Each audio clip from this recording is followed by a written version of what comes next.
self-realization here, I see that I am the awareness and I am aware of something, for instance, my emotions. But sometimes when I go deep in, I identify with the emotion. What happens really when I identify with something else that I'm not? How can I do that? What am I really doing? I mean, like when I identify with my body mind, obviously I can identify with something that is not me. And how can I identify with the observer?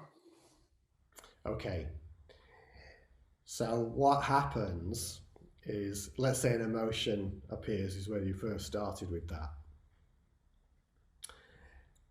And the conditioning that we all go through right from the moment we're born, and even to some degree, whilst you're in the womb, is all saying, you're this body, you're this man, that's Stefan, and all these appearances, I am upset, I am unhappy, I am upset. And so these words, I am, and then whatever appears after it, you automatically become, because you're believing. What that's doing is putting the energy of belief into the appearance, and your attention goes from being anchored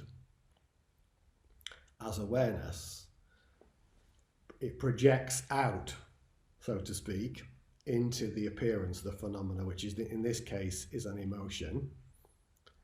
And you're suddenly putting all of your energy and lots of belief into being that. And then you start arguing the toss with yourself. You start believing the story that you're telling yourself about that in the head.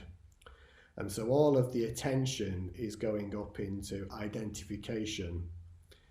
And with identification, attachment, and belief all come as a package.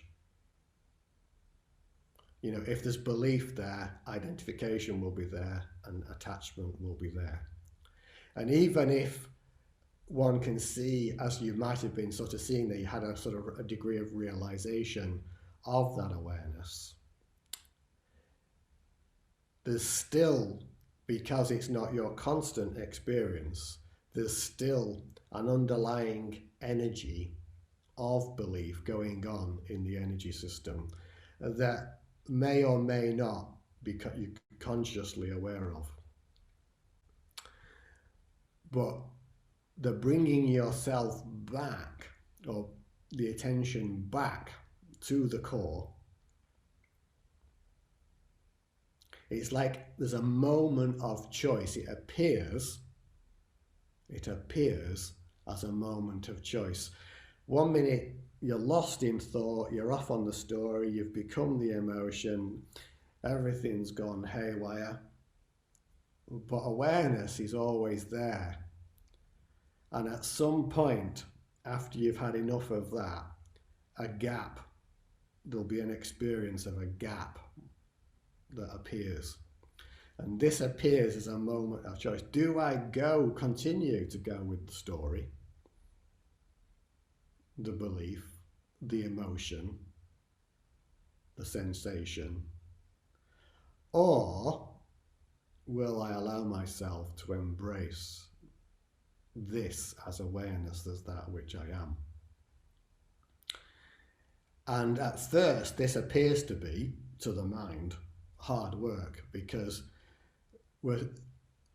I don't know what the figure is, but the figure's in the tens of thousands, I believe, that the average person has thoughts a day.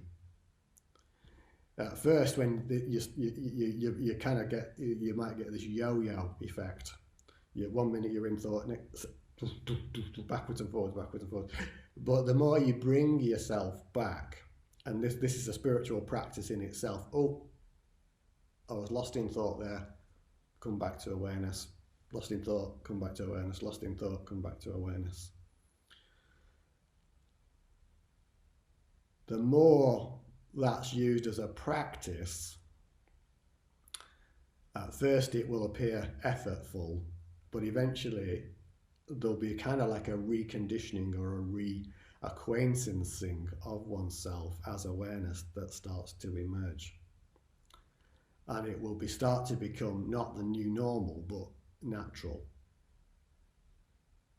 So let me just check in with you there, Stefan, just to sort of see if that helped you, and then we'll kind of see where we go from there. Yes, I understand this automatic identification with something when I say that, oh, I'm angry, and suddenly I am the emotion. So I see that I'm just trying to figure out what the observer is, but I think that's best done when I'm meditating. Okay, just if I come back on that, just figure out what the observer is. This you will never do. I beg your pardon? This you will never be able to do, to figure out what this observer is.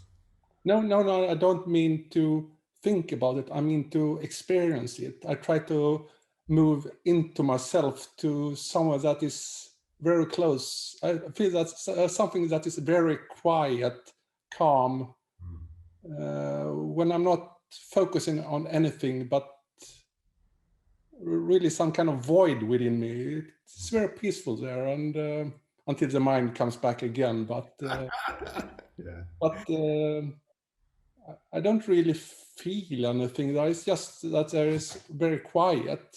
Yeah. It's not like joy or anything. It's just empty. Good. So where you went to at the second attempt, experiential, you're moving towards the experiential, the realization of this. That's the realization part of the self-realization. It won't be figured out from mind. One doesn't, if I can just clarify this further, and it was great that you said it the way that you did, because people somehow think and somehow believe, excuse me, I'm just moving my charge there,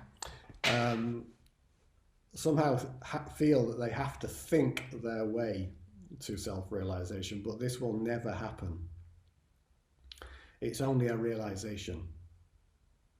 The mind doesn't have the capacity, that which you call the mind anyway, doesn't have the capacity to do this. It will only be realized. It will only be realized. I realize that is something I have to experience. Like you said, that it's not the belief, it's knowing. And when, Yeah. for instance, when I'm move outside the house or anything, then I know I'm outside the house. I don't have to believe it. I just know it. It's the same when I experience myself. That, oh, wait a minute, there is something there. I guess that's what it is. So let me just unpack that a little bit. I think we're getting really good here now, close to what we use the term I a lot in language, but more often than not, I am something, woman, man, Stefan, story of. This I that realizes itself as awareness, this I, is best understood or more effectively understood as the infinite I. It's not personal. It's not personal. The I that we use most commonly, without even giving it a second thought or awareness, that's small I. That's the ego I.